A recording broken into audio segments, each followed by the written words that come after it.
Hello guys, কেমন আছো তোমরা? আশা করি অনেক বেশি ভালো আছো। আজকে আমরা যাচ্ছি নারকেল গাছ কাটতে। তো নারকেল গাছ মেনে হচ্ছে আমাদের কাকাদের, সাজু কাকাদের। তো বিপ্লব নিয়েছে কুরুল এবং আরফাত নিয়েছে কুরুল, আমার কাছে রয়েছে দা, তারপরে কাকা নিয়েছে এসো। দেখো এর পাটপুটি আলাদা, যেই শরীর, এই শরীরের পাটপুটি আলাদা। তো আমি ছিলাম পেছনে পেছনে যাচ্ছিলাম, পেছন পেছন ওদের। তো এর একটু কনফিডেন্স আলাদা যে নিজে একাই কেটে দেবে। ওই যে পুকুরের পাশে যে গাছ দুটা দেখতে পাচ্ছ, ওই দুটা কেটে আমাদের এই পুকুরে ফেলতে হবে। একটা একটু ছোট আর একটা একটু বড়। তো সেই মতো বাগানের পাশ দিয়ে চলে গেলাম।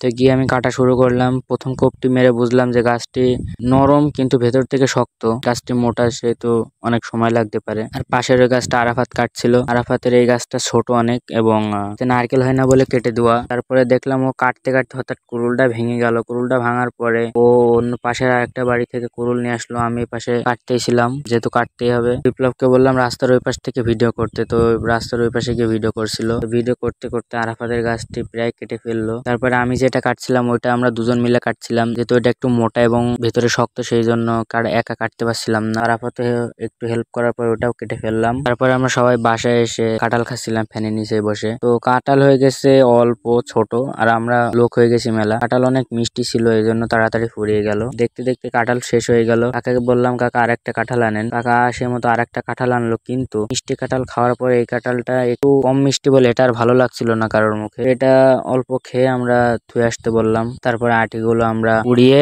একটা পাত্রে দিয়ে দিলাম। তো কাঁঠাল খাওয়ার পরে সবাই দেখো এবার চিল করছে, কারণ কাঁঠাল খেলে গরম লাগে, এই জন্য ফ্যানের নিচে শুয়ে আছে সবাই। তারপর গিয়ে দেখলাম আরাফাত তার ঠিক করছে, কারণ কাকা যে কোচিং সেন্টারে প্রাইভেট পড়ায় ওই জায়গার তারটা ছিঁড়ে গেছে, সেই তার ঠিক করছে। ও গাছের মাথায় উঠে অমনি তার দেওয়া রয়েছে সেই কারণে। তারপর আরাফাত দেখলাম জোড়া লাগাচ্ছে, আমিও গেলাম সেইখানে। তো গিয়ে দেখি ওরা তার নিয়ে কিছু একটা করছে। তার বলছে হবে না, কিন্তু আমি গিয়ে দেখলাম হবে, সেই কারণে ঠিক করলাম। তারপরে এরা চলে আসলো আবার জাম পাড়তে আজকে। তারপরে কাকাদের ছাদের উপরে গিয়ে আনারস খেলাম। গাইস, আজকের মতো ব্লগটা এখানে শেষ করলাম। আল্লাহ হাফেজ।